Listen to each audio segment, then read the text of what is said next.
नमस्कार, सुबह लक्ष्मी में आप सभी का स्वागत है। मैं हूं हेमंत घई। आगे बढ़ने से पहले आइए देख लेते हैं इस वक्त की हेडलाइंस। क्रूड और ग्लोबल चिंताओं में अमेरिकी बाजार 1% तक लुढ़के। ऑटो और माइनिंग शेयरों की जोरदार पिटाई से यूरोपीय बाजार भी 3 से 4% तक फिसले। एशिया की सुस्त शुरुआत, एसजीएक्स निफ्टी फ्लैट ट्रेड करता हुआ। कल 19 सितंबर वायदा सीरीज की एक्सपायरी, 33% ब्रोकर्स को 7,800 से 7,850 के बीच एक्सपायरी की उम्मीद। I think that we already have some signposts here that the global economy is pretty much close to a recession, and in that article that I wrote, I think we are one shock away from the global economy entering its 6th global recession. Morgan Stanley के रुचिर शर्मा ने Asia के बाजारों में मंदी को लेकर जताई चिंता, कहा ग्लोबल इकोनॉमी मंदी के कगार पर। Jaipur based real estate company Pearl Agrotech Corporation पर गैर कानूनी ढंग से 24,000 करोड़ रुपए जुटाने का आरोप। सेबी ने कहा कि कंपनी को देना होगा 45 दिन में 7,270 करोड़ रुपए का जुर्माना। अब तक का सबसे बड़ा जुर्माना लगाया।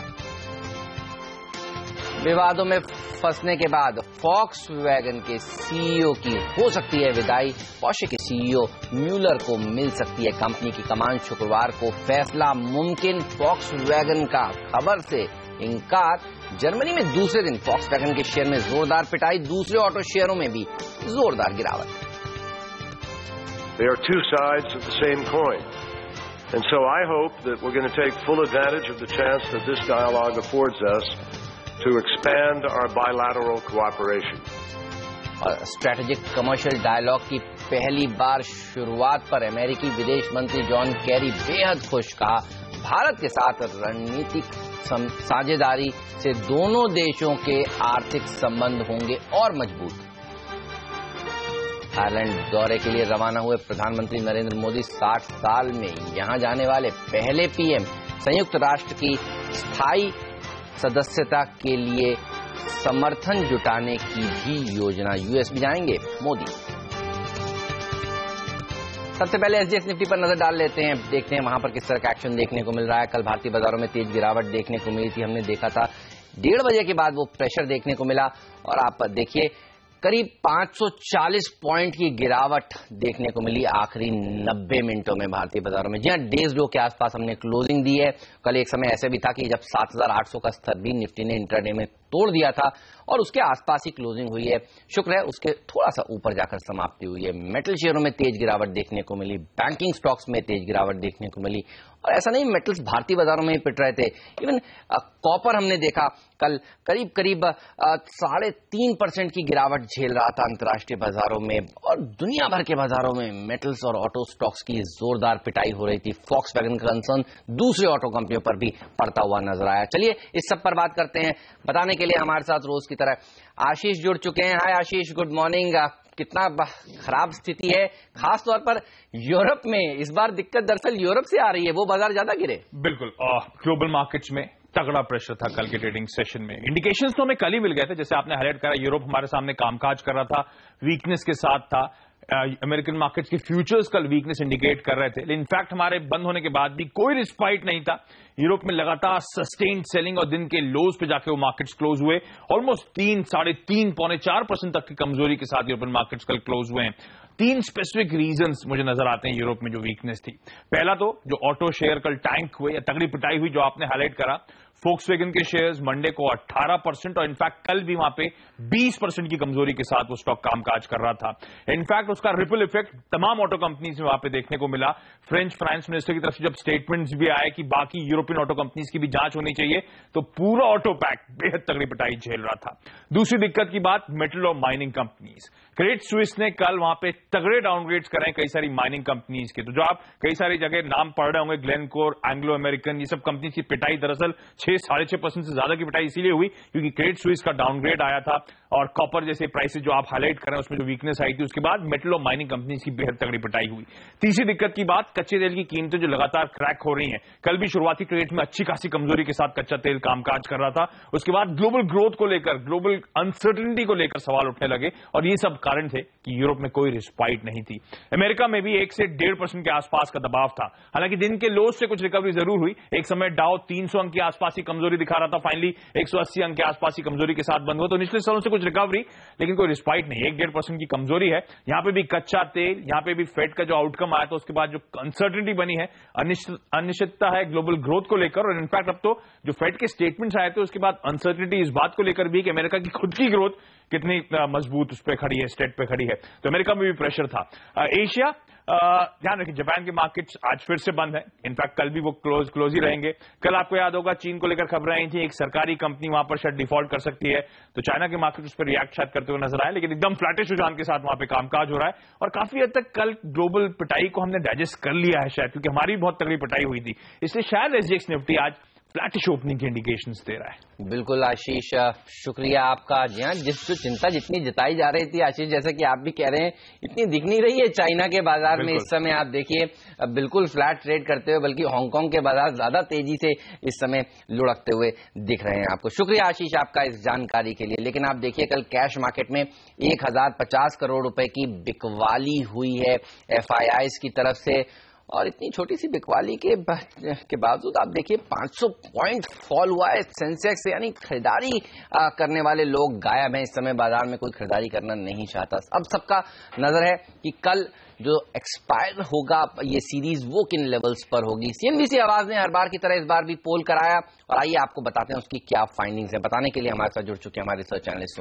सोनम। बताइए कहां होगी एक्सपायरी, क्या कहते हैं जानकार। देखिए इस सितंबर सीरीज की एक्सपायरी कौन से लेवल्स पे होगी ये कहना बहुत मुश्किल हो रहा है, क्योंकि राय काफी बटी हुई दिखाई दे रही है। क्योंकि हमारे मार्केट्स में हालात फिलहाल काफी उतार चढ़ाव के है, माहौल बना हुआ है, ग्लोबल मार्केट से दबाव बन रहा है। लेकिन हमारे इस पोल के मुताबिक एक चीज साफ हो रही है कि करंट लेवल से ना ही ज्यादा ऊपर और ना ही ज्यादा नीचे गिरावट या फिर एक कमजोरी देखने मिल सकती है। बल्कि हमारे CNBC आवाज एक्सपायरी पोल के मुताबिक 33% एनालिस्ट का मानना है कि सितंबर सीरीज की एक्सपायरी 7800 से 7850 के लेवल्स के बीच होती हुई दिखाई देगी, जहां इस वक्त बाजार खड़ा हुआ है। मतलब करंट लेवल्स के आसपास ही शायद इस बार सितंबर सीरीज की एक्सपायरी होती हुई दिखाई देगी। ऑलराइट, चलिए तो ज्यादातर जानकारी यही मान रहे हैं कि इन्हीं स्तरों के आसपास एक्सपायर होगी ये सीरीज। शुक्रिया सोनम आपका इस जानकारी के लिए। लेकिन अब देखिए चाइना के मार्केट्स खुलते हुए और यहां पर थोड़ा गिरावट गहराती हुई दिख रही है। देखना होगा ये किस तरफ आज स्टेबल होते हैं। 1.5% नीचे इस समय चीन के बाजार आपको ट्रेड करते हुए दिखेंगे। चलिए चलते हैं अनिल के पास जो हमारे साथ जुड़ चुके हैं। अनिल, जितनी गिरावट हुई है, क्या ये कल भारतीय बाजारों को इसकी भनक लग गई थी और कल हम इतने गिर चुके थे, या आपको लगता है आज और गिरावट होनी बाकी है? SGX निफ्टी बिल्कुल फ्लैट ट्रेड करता हुआ। हाँ, ये बात सही है कि वैसे कल जिस तरह का सेशन अमेरिका में हुआ कमोबेश वो पूरा भारतीय बाजारों में डिस्काउंट हो चुका है। लेकिन दिक्कत है कि कल की तेज गिरावट के बाद अब सेंटिमेंट थोड़ा सा और बिगड़ चुका है। ऐसे में अब ट्रेडर्स फ्रेश खरीदारी तो कम से कम एक्सपायरी तक करना नहीं चाहते, और ये बड़ी दिक्कत है कि बाइंग सपोर्ट आपको बहुत ज्यादा मिलेगा नहीं। दूसरी बात ये भी है कि बाइंग सपोर्ट डोमेस्टिक फंड्स की तरफ से भी उतना नहीं आ रहा जितना आप पहले 2-3 हफ्ते पहले तक देख रहे थे कि वो भी दमदार खरीदारी कर रहे थे, FIs के आंकड़ों को मैच करने की कोशिश कर रहे थे। तो फ्लोज थोड़े से धीमे होते हुए दिख रहे हैं, और ऐसे में एक चीज जो साफ दिख रही है वो ये कि थोड़ा सा ऊपर के लेवल पर प्रेशर बरकरार रहेगा। लेकिन फिर भी लगता है कल की तेज गिरावट के बाद थोड़ी रिलीफ मिलने की उम्मीद है, थोड़ा बाजार कंसोलिडेशन के मूड में रह सकता है। तो ज्यादातर वक्त शायद 7800 7850 के बीच में बिताने की कोशिश करें, और उसके बाद देखेंगे कि क्या बाजार में और कुछ शॉर्ट कवरिंग आती है या नहीं। कुछ शॉर्ट्स कल बने हैं इंडेक्स फ्यूचर्स में भी, तो शायद हो सकता है एक्सपायरी के पहले थोड़ी शॉर्ट कवरिंग का सहारा मिले। तो अब अगर आज 7800 के नीचे बाजार निर्णायक रूप से ट्रेड करता हुआ दिखे और काफी समय टिक जाए, तो फिर ये मान के चलें कि नीचे के लिए आपके लिए रिस्क खुलती हुई नजर आ रही है एक्सपायरी के लिए। अदरवाइज पूरी संभावना ये है, डेटा ये बता रहे हैं कि 7800 के आसपास के लेवल को आज बाजार होल्ड करना चाहिए और कुछ रिकवरी दिखाने की कोशिश हो सकती है। बिल्कुल, शुक्रिया आपका अनिल। 7800 इंपॉर्टेंट लेवल है, कल इंट्राडे में तोड़ा, उसके ऊपर जाकर बंद हुआ। देखना होगा आज इस लेवल को रिस्पेक्ट करता है बाजार या नहीं। लेकिन कौन से वो स्टॉक्स हैं जो खबरों में, सुर्खियों में हैं, जहां आपकी नजर आज जरूर होनी चाहिए, चलिए इस पर बात करते हैं। सोनम हमारे साथ जुड़ी हुई थी, पूजा भी हमारे साथ जुड़ चुकी हैं। बताइए कहां पर नजर रखी जाए? शुरुआत L&T के साथ करते हैं। L&T का इंफ्रास्ट्रक्चर आर्म L&T IDPL जो है इंफ्रास्ट्रक्चर डेवलपमेंट प्रोजेक्ट के एक special purpose vehicle L&T Halol Shamlaji tollway ने 1000 करोड़ के पेमेंट का डिफॉल्ट कर दिया है। ये हाल ही में दूसरा डिफॉल्ट है जो कंपनी ने किया है, या फिर दूसरी SPV है जिसने ये डिफॉल्ट किया है। L&T चेन्नई टाटा टोलवे ने लगभग 475 करोड़ का हाल ही में ही डिफॉल्ट किया था। आपको बता दूं ये L&T का इंफ्रास्ट्रक्चर आर्म है, इंफ्रास्ट्रक्चर डेवलपमेंट प्रोजेक्ट, जिसकी तरफ से डिफॉल्ट हो रहा है कैश शॉर्टेज के कारण और कुछ दिक्कतों के कारण या फिर डिफरेंसेस के कारण NHAI के साथ। एमटेक ऑटो यहाँ पर कल खबर आई थी 800 करोड़ बॉन्ड के डिफॉल्ट करने की। इस पर कंपनी एक क्लैरिफिकेशन निकल कर आया है कि वो तमाम बैंक्स और फाइनेंशियल इंस्टीट्यूशंस के साथ बातचीत में है किसी तरह के समझौते को लेकर। और JP मॉर्गन का भी सभी निवेशकों का कहना है कि जल्द ही एमटेक ऑटो के लोन्स को जल्द से जल्द इनकी रिकवरी की जाएगी। इसके अलावा वीजा स्टील का काउंटर भी आज फोकस में रहेगा। यहाँ पर वीजा स्टील के लेंडर्स ने कंपनी को दिए गए कर्ज का एक बड़ा हिस्सा अब SGR स्कीम के तहत इक्विटी में बदलेगी और सूत्रों के मुताबिक इस कंपनी को खरीदने के लिए ब्राजील स्टील मेकर ने अपनी इच्छा भी जताई है। आपको बता दें कि मार्च 2015 तक कंपनी का जो कुल ग्रॉस डेट है वो करीब 3000 करोड़ के आसपास है। अब एक फंड एक्शन पर नजर कर लेते हैं। यूनाइटेड स्पिरिट्स में एक फंड एक्शन हुआ था जहां पे क्रेस्टा फंड ने कंपनी के 1,60,000 शेयर्स बेच दिए हैं 3,135 रुपए प्रति शेयर पर। वही एरिका इन्वेस्टमेंट फंड लिमिटेड ने कंपनी के 1,60,000 शेयर्स खरीद लिए हैं 3,135 रुपए प्रति शेयर पर। अब बात करते हैं कुछ कॉर्पोरेट एक्शन की। एप्कोटेक्स इंडस्ट्रीज, कोलगेट पाल्मोलिव और डिवीज लैब ने 1:1 के बोनस इश्यू की घोषणा की, जिसकी कि आज एक्स डेट है। और इलेक्ट्रोथर्म के काउंटर में सर्किट फिल्टर देखने को मिला है। यहाँ पर सर्किट फिल्टर 10% से 5% रिवाइज कर दिया गया है। ऑलराइट, चलिए बस शुक्रिया आप दोनों का इस जानकारी के लिए। तो ये स्टॉक्स आपकी नजर पर जरूर होने चाहिए, लेकिन वक्त है ब्रेक का। ब्रेक के बाद आपको बताएंगे कौन से लेवल्स आज के लिए इंपॉर्टेंट है निफ्टी के लिए, कौन से वो स्टॉक्स हैं जहां पर आप आज ट्रेड कर कमा सकते हैं मोटा मुनाफा, और साथ ही ये भी बताएंगे कि कमोडिटी बाजार को आपको किस तरह से ट्रेड करना चाहिए। आप देखते रहिए CNBC आवाज।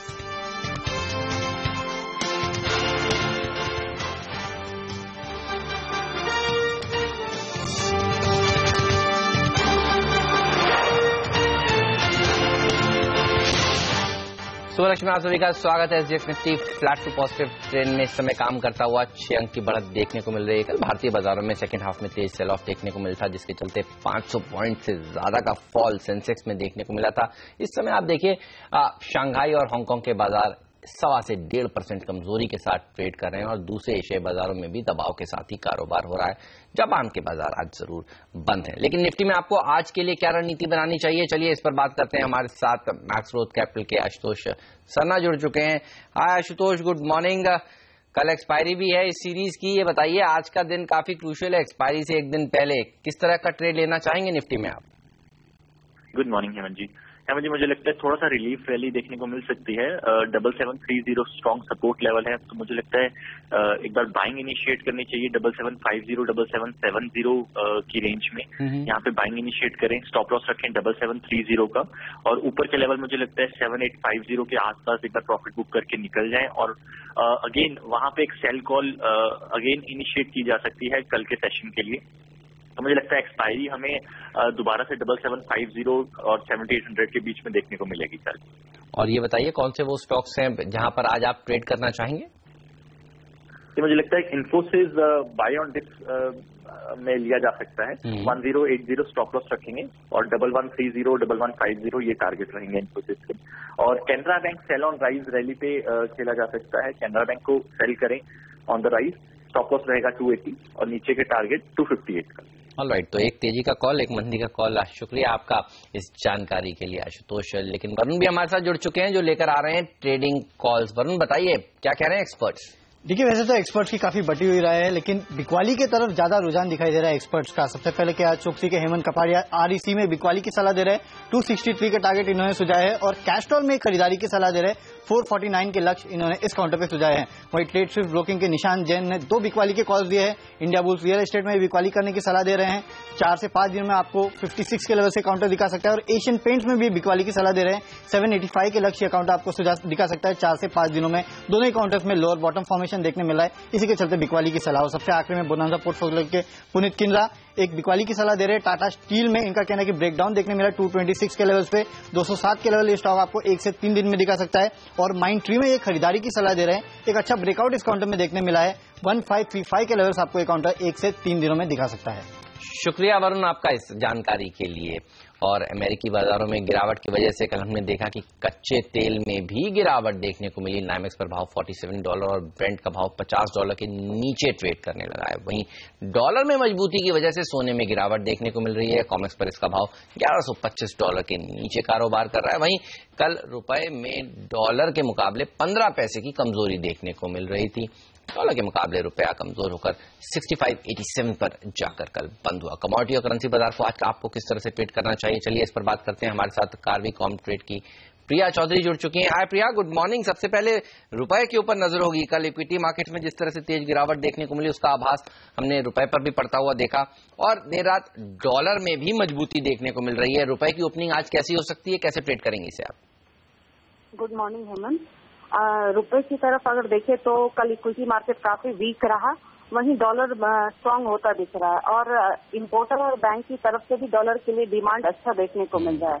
तो ओवरऑल रुपए आज भी प्रेशर में ही दिखेगा, इसलिए आज बाय करके 65-80 का अगर लेवल मिले तो उस पर बाय करके चलना सही रहेगा।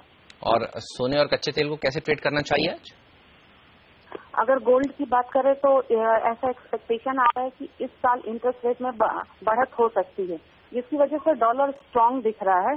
वहीं गोल्ड ETF में भी गिरावट देखने को मिली है। तो ओवरऑल आज भी सोना प्रेशर में ही दिख रहा है।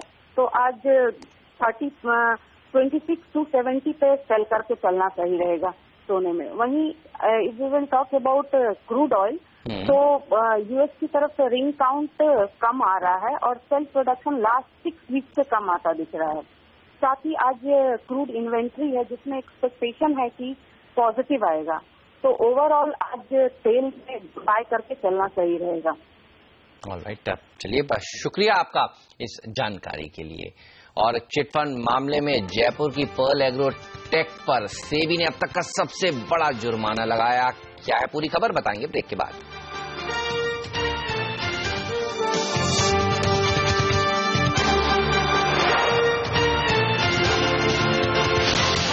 स्वागत है आप सभी का CNBC आवाज पर। जी हां, एक और खराब खबर आती हुई चाइना से फिर से। आप देखिए जो सितंबर का फ्लैश मैन्युफैक्चरिंग PMI डेटा आया जिसका सबको इंतजार था वो काफी कमजोर आया है। जी हां, 47 पर आया है। वो आंकड़ा 50 से नीचे वैसे ही खराब होता है और आप देखिए 47 का नंबर बेहद कमजोरी दर्शाता है और ये 2009 के बाद सबसे ज्यादा कमजोर आंकड़ा है। और उसके ऊपर इस समय चाइना के और हांगकांग के बाजार भी रिएक्ट करते हुए आपको दिखेंगे। आप देखिए शंघाई करीब 1.5% कमजोरी के साथ, हांगकांग के बाजारों में उससे ज्यादा गिरावट, करीब 2% की गिरावट देखने को मिल रही है। तो चाइना को लेकर एक के बाद एक डेटा जो आ रहा है वो बेहद कमजोरी दिखा रहा है चीन की इकोनॉमी को लेकर, और इससे चिंता बन रही है ग्लोबल इकोनॉमी पर। देखना होगा भारतीय बाजार आज किस तरह से रिएक्ट करेंगे। SGX निफ्टी फिलहाल फ्लैट ट्रेड करता हुआ आपको दिख रहा था और अब आप देखिए अचानक से इस डेटा के आने के बाद एक तेज गिरावट देखने को मिल रही है। कुछ देर पहले मैं देख रहा था 6-7 पॉइंट ऊपर था SGX निफ्टी और अचानक से इतनी बड़ा कट यहां पर देखने को मिल रहा है। हांगकांग के मार्केट्स करीब 400 पॉइंट लुढ़क चुके हैं। जी हां, ये वो डेटा है जिसने आज सुबह सुबह ग्लोबली चिंता पैदा करने का काम किया है। और आप देखिए अब गिरावट गहराती हुई दूसरे बाजारों में भी जो खुले हुए हैं इस समय। एशिया में कोस्पी देखिए, ताइवान देखिए, स्ट्रेट टाइम्स देखिए, 1% की गिरावट के साथ यहां पर ट्रेड हो रहा है। अगर आप अभी CNBC आवाज के साथ जुड़े हैं तो आपको बता दूं कि चाइना का जो फ्लैश मैन्युफैक्चरिंग PMI डेटा आया है वो काफी कमजोर आया है। 47 पर यह आंकड़ा आया, 50 से नीचे और 50 से काफी नीचे। आप देखिए पिछली बार भी जब ये डेटा आया था उसके बाद एक तेज गिरावट देखने को मिली थी चाइना के मार्केट्स में और दुनिया भर के बाजारों को इससे चिंता हुई थी। तो साफ तौर पर आज फिर से ये कमजोर आया। 2009 के बाद सबसे ज्यादा कमजोर आंकड़ा, 2% के आसपास की गिरावट चाइना के मार्केट्स में इस समय देखने को मिल रही है। चलिए इसी नोट पर मुझे दीजिए इजाजत, आप बने रहिए CNBC आवाज के साथ। ब्रेक के बाद हाजिर करेंगे स्टॉक 2020 का इंटरेस्टिंग मुकाबला और आपको बताएंगे ऐसे बाजार में कहां आप खरीदारी कर और बिकवाली कर बना सकते हैं पैसे। नीरज और आशीष हमारे साथ जुड़ेंगे ब्रेक के बाद।